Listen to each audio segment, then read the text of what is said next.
Hi, welcome to the Coaching Game. I'm Laurie Lawson, and tonight my guest is a longtime friend and, cohort on the board of directors of ICF NYC and another producer here at MNN. We've just been hanging around for a long time, so I'm thrilled you're on my show, Terry Yoffe. Thank you, Laurie. I am thrilled to be here and thrilled to be sitting in a different capacity tonight.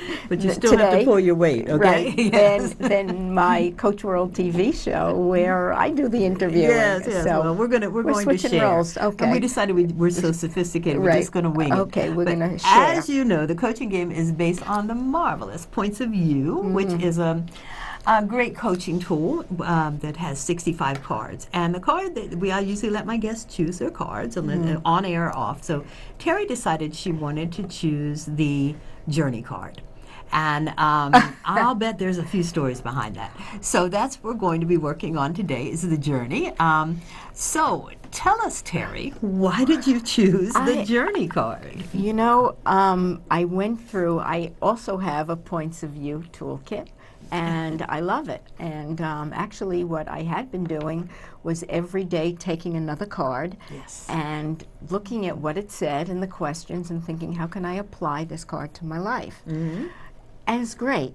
But when I started looking through the cards and thinking, what do I want to talk about today? Somehow this really spoke to me because we're all on a journey. Yeah. It's not just, the journey of, gee, I'm going to see a friend or I'm going to do this. It's a journey of life, and it just called me. It really did. And when I read the little story and some of the questions, I thought, this was it. This is what I wanted to talk about. What she's referring to is each card has not only the lovely photography, but it also has a story. It has coaching questions and it has quotes. So I don't know, do we want to read the story? The story's kind of cool. We could talk about it in kind of a nutshell. Okay, all right. So what appealed to you about the story? It was about a village elder that lived in a monastery, I think. Yes. And he lived a very Spartan life.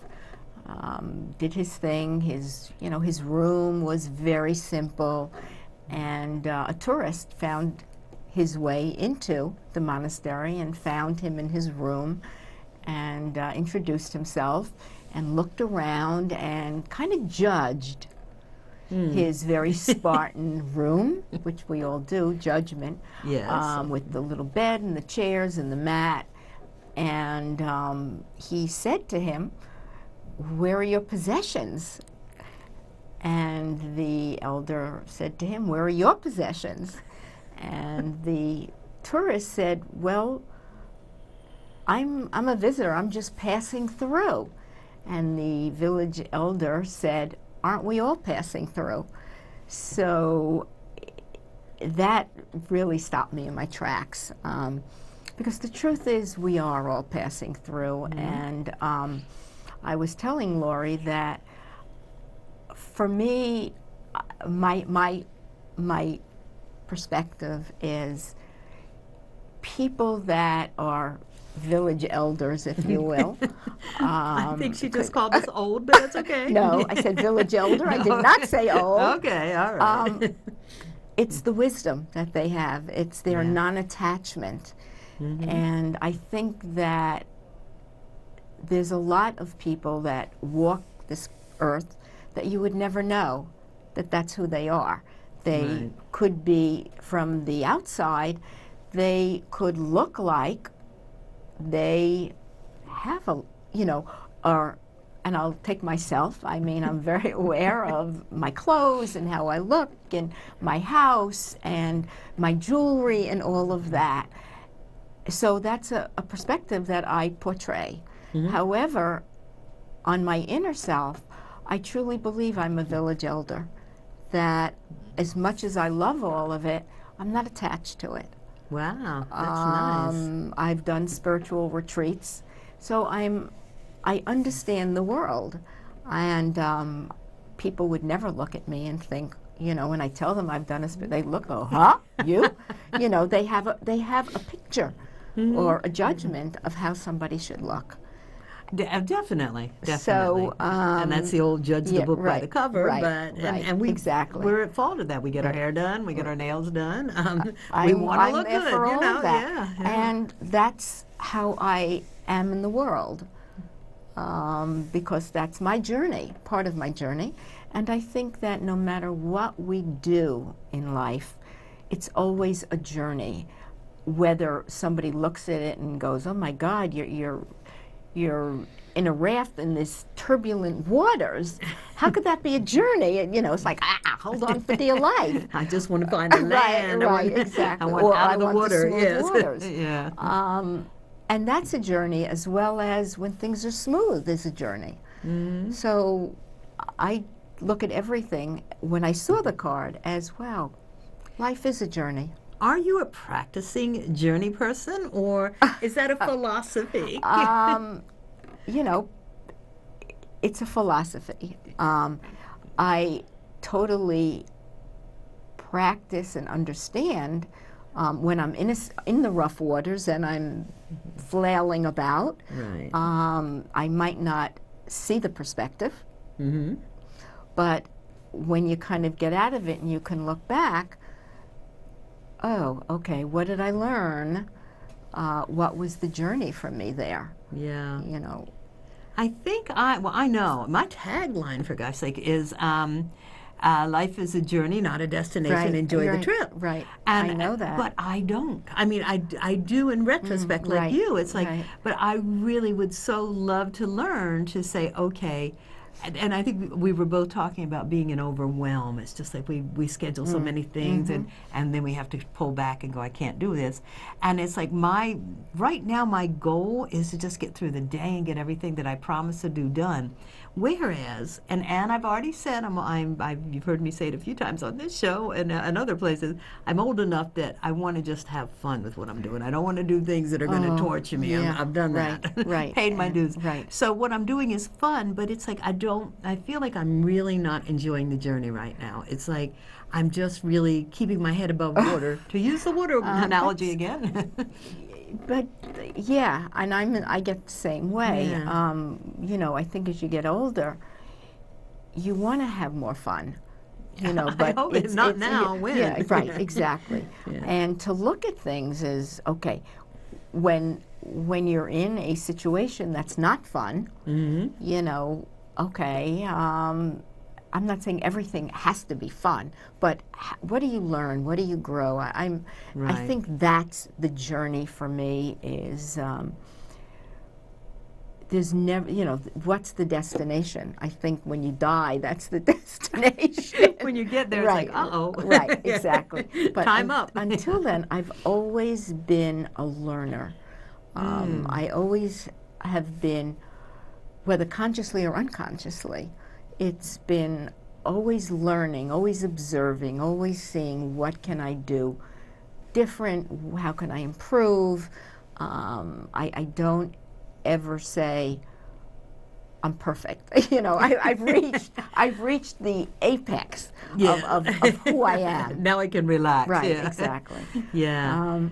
So how has that helped you as a coach? How has that helped you, and how has it helped your clients as a coach? I think a lot has helped me as a coach. One, not having a smooth sailing background, having a lot of Mount Everest to climb, if you will. I'm very empathetic to my clients' situations, their behaviors, where are they, where do they want to go, because I think I've experienced so much of that in my own background and path. Now, did you get yourself, did you have assistants? I mean, I know when I was coming up, there were no such thing as coaches, maybe football coaches. Did you do this on your own? No, there were therapists. Right, that's true, right. you know. So yeah, they've been around for a while. Yeah, Yes. right. So Okay, I yeah. did that for a very long time, and that really helped me. Because Really it's helped me. introspective. And, Right, and introspective, yeah, exactly. I've done a lot of other things. I mean, I did EST. Me too. I've done. But I didn't get it. Did you get it? I never got it. Yeah. It was like everybody I else did was it getting a it. long I go, I time don't ago. get it. I've done a lot of other life-altering situations. I was telling Laurie I went on a Buddhist retreat a long time ago. Here I was, a New York City person going off into the San Cristobal Mountains, you know, just with nothing. I mean, just myself. Yeah. And that was quite an experience. And, you know, when you think about it, maybe being in it was very uncomfortable for me. But coming out of it, you know, it's like until you get to the top of the mountain, you don't get to see what's going on. You can't see from the bottom of the mountain. Right. Once you're able to kind of get to the top of it and look out and see, then you can come down with a different perspective. Yeah. Is it worth the climb? I guess. I don't know. But you won't know till you get there. Right, so exactly. It's interesting you use the word comfortable, because I think that's part of my overwhelmed demon. It's like if I have a few minutes, it's like, oh my gosh, what should I be doing? What am I neglecting? What have I forgotten? And I get, so it's like, okay, so rather than have that, it's like, let me just schedule everything. Okay, now I have 2 minutes, you know, in here. And it's, so I have to learn to be more comfortable with myself. I don't know if I could do a week of what you did. It was just being. Yeah. It was the beingness. It wasn't the doing, and it wasn't the having. There was nothing to have, for sure. Up in the mountains, sleeping on the, you know, a slab on the bus, which I was actually grateful for, because those that slept in a tent got rained on. Okay. So you know, were in the deluxe room. Yeah. It was very primitive, very. And they got you up at 4:30. You had to meditate, and then you had breakfast, and it was all silent. You couldn't talk to anybody. You just walked. And at night, the teachers spoke. But you didn't. No, unless if you had a question, you could. Ask, but that was it. Yeah. So it was about nothingness, really nothingness, doing nothing. What did you learn from that? I learned that what an idiot I was to have done it, to learn to read more before you right, book the ticket. Yes. Right. However, I was meant to be there. Wow, it was that's cool. very eye-opening to just the being of life, being with people, connecting without the usual, oh, hello, how are you, my name is, when you go to a and networking. making an impression. Right, making an impression and using silly verbiage to get to know someone. You connected on a much deeper level. And I got to see the strength I had and the perseverance. Wow. And because this was not for everyone. I mean, it was primitive, very primitive. But you learn to go with the flow. I mean, I did, and I'm pretty, as much as I love all the comforts, I have been places where I've had to adapt. Whether it's sleeping places, whether it's whatever. Yeah. You know, as much as I have my anchor of my New York City apartment and everything I have learned that I can adapt, that when I get pushed to the edge of the, get pushed to the corner, the capacity to have a door open is there. To find the door. Some people can't even find the door. Well, so it's in within yourself, I think, in a lot. You get into situations that you learn to work with and figure out.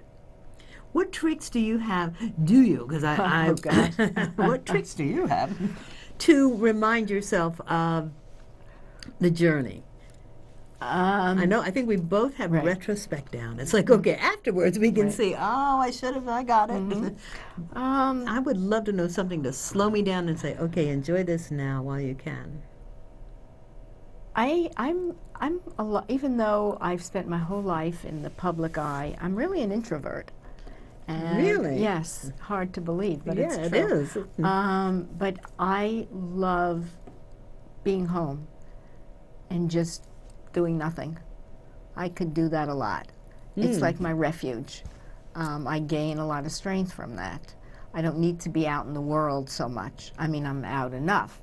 But I just think, what am I missing, really? Yeah. You know, it's just a habit that to calm down and I try every night to put my phone, my device away at 9 o'clock at night. Wow. Plug it in, and I go and I leave it unless I get up at 2 in the morning, and then I'll go to look at it. But that I won't do. Yeah, but so last thing I do at night, and the first thing I do Yeah. in the morning, it's like, oh my God, what did I miss? You know, or what should I be doing? I don't feel guilty Good. about Good. Doing things. Well, you know So- what? Let's go with some of these questions. I yeah, love these. yeah. It's like, what am I searching for on my way, on my journey? right. The truth or happiness? That is such an easy answer for me. What is it for you? I think it's truth. I think mine is happiness. Um, Doesn't mean we can't go the same path. It's just right, we'll be because looking at different truth things. is just truth. Mm-hmm. And some of what gets us to truth isn't always being in happy situations. Oh, in fact, I think you're absolutely right, and I think perhaps the only way there's a philosopher who says something about all action stems from negativity, because if you're in happiness, who's going to move? You'd be crazy to get out of it. It's like, oh, I'm so happy, I'm leaving. Well, but negativity sort of forces the hand, you know? You know, they're all states of being. Yes. And, Khalil Gibran, you don't have one without the other. Right. You know, right. you can't experience true joy if you don't experience the opposite. Absolutely. What is happiness anyway? I don't know. And it's funny, it's interesting because I'm reading the question and it's, what am I searching for? And am I searching for happiness, or I don't know if I'm really searching for it, but it's like, it's funny, I know I'm not searching for the truth. I'm a doer, I'm not a thinker. You ask me to think and my brain goes blank. It's like, I gotta think. And that's why NLP drives me crazy. You're thinking about how you're thinking. Oh my God, I can't do NLP. it. I know you did, and you're searching for the truth. But truth is also an elusive word. Everyone's Yes. truth is different. That's true. So it's your truth. Right. It's what's, Werner Erhard of Est said something that the truth will set you free. Mm-hmm. Yeah. Rick Tamlin. Rick Tamlin, he does the bigger game. It's his tagline. And it's he's all going made to be up. doing it Right. here in September. Right, in September. Cool. Yeah. At ICF NYC. Yes. It's all made up. Mm-hmm. How our life is all made up. How do we want to make it up? Exactly. You're the creator. Yeah. Right, exactly. So do you want to create a movie that's fabulous and great, or do you want to create a doomsday black and white? Drama or comedy, or that's interesting. Yeah, I'm definitely going to try to make his workshop. We've been talking about Rick Tamlin for Terry discovered him, and right. I did his bigger game. Yeah. So I think everyone's got their own truth. I think truth is what's That's a great point. important to me. Mm-hmm. Your truth would be very different than my truth. Absolutely. And that, as coaches, is the number one thing that we have to remember, too. It's like when you're with a client, you go, oh, my God, the solution is this. And it's like, that's my solution. That might not be your solution. Right. So you got to let them struggle. And that I always say the solution is in the struggle. Right. Exactly. Yeah. And as coaches, clients are on their journey, and we're on our journey. Yeah. And sometimes you get the client that mirrors your journey. I always find that's why this is the best profession in the world, because not only do you get to help other people and get paid for it, but you can't help but coach yourself while you're in there. Because it's like, oh my gosh, I'm doing that too. Why am I I can see where she's going with that. It's the journey the journey never ends. No. And I think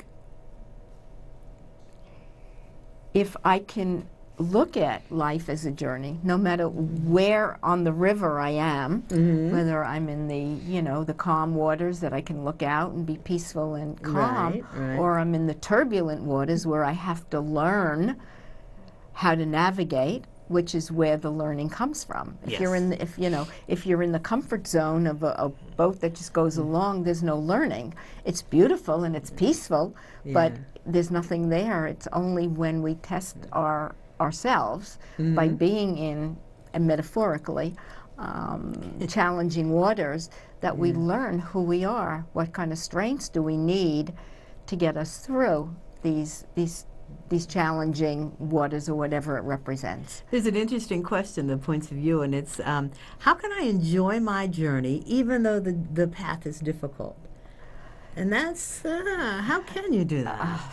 I guess it's holding everything in the same container. Explain that. Meaning the container is not separating.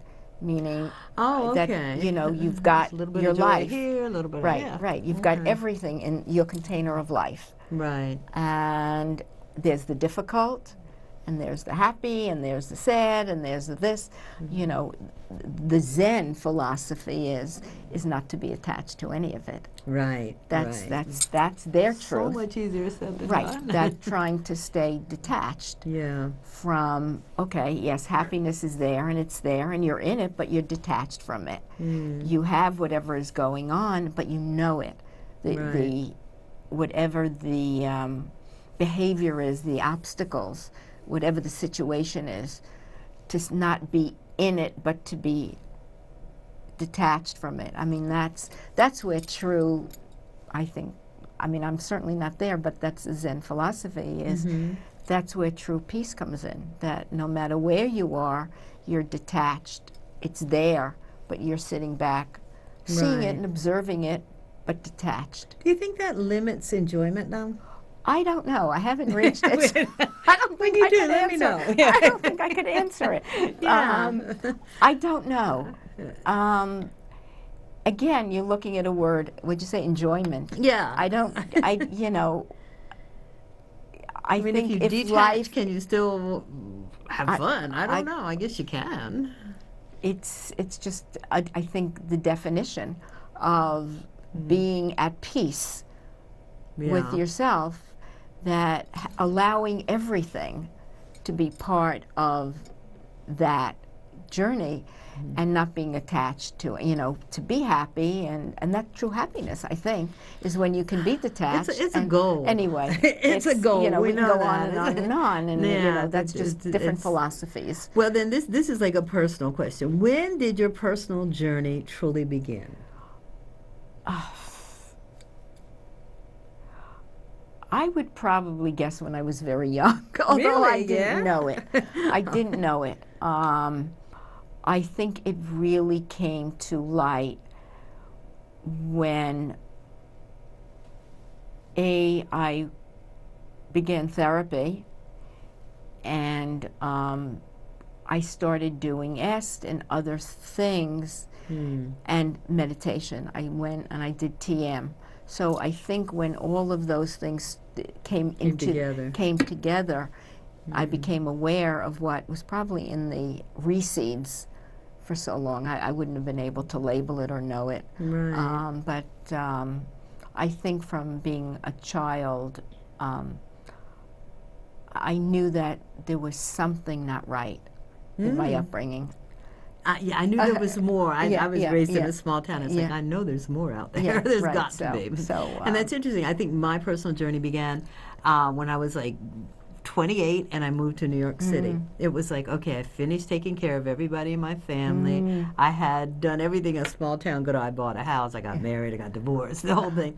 And it was like, okay, this is uncharted territory. I've done all the stuff. I graduated college, did all the stuff I'm supposed to do. Now I'm going to, I want to go to New York City. I want to see what's there. And it was up and down for sure. But I think I think that was a late start. But, at least I got started. So I think for me, I also was in a relationship, and then it ended, and I had lived at home and worked. And then I moved into the city, and that, I think, was the start of the beginning of freedom for me, whatever I had to do on that path to grow up. Yeah. Freedom and survival. Yeah. This city is, and I'll say it 100 times, this city is an amazing teacher. It's like you learn it fast. It Absolutely. continues all the time. Absolutely. Not small town doesn't offer that awful. It offers, stuff with families and churches and stuff like that. But it's like this city will just take you on a ride, and if you're willing to go, it's fascinating. And that was another journey. Yes. Living in New York and navigating and figuring it out, and living on my own. Making all the mistakes and figuring out what was wrong. So where do you see your journey coming on up? I guess it's a goals kind of. What are the goals? But then if you set a goal, are you on a journey? I don't know. Yeah, I think that a journey is just a journey. I think it is. It's going to be there whether you're on it, whether you know you're on it or not. Exactly. Yes, you're right. You're right. And for me, I think at this point, I want to go on more vacations. I want to enjoy myself. I'm building my business. I'm working on figuring out with someone whole social media. She's putting it in place for me. Cool. Because I've done nothing, and I just feel there's something else inside of me that's not come out yet. So you haven't sung all your music yet. Right, exactly. So in a way, I don't know, and maybe that's okay. One of the things that I did, which everyone laughs at, is I went into the store and I bought a girl's magic wand.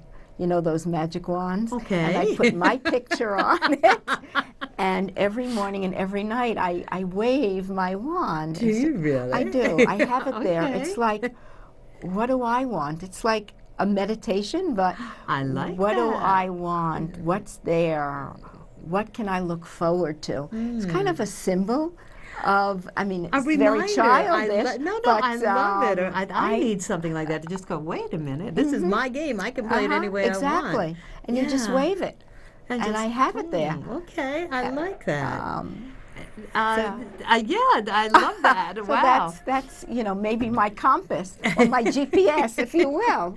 Yes, as unsophisticated as it may be, a plastic wand with a picture on it, but that's okay. Nothing elaborate. Whatever works, whatever will slow you down and remind you that it's like, okay, it's cool to have goals, and God knows I have so many. Yeah, we all do. But it's like, it's to stop and not smell the roses, to stop and enjoy where you are right this very minute, no matter what that is. So very few do today. When you think about, it's impossiple to get disconnected, and then there's always something. And, so much takes our attention away. Our devices, our laptops, our tablets, the whole thing. Yeah.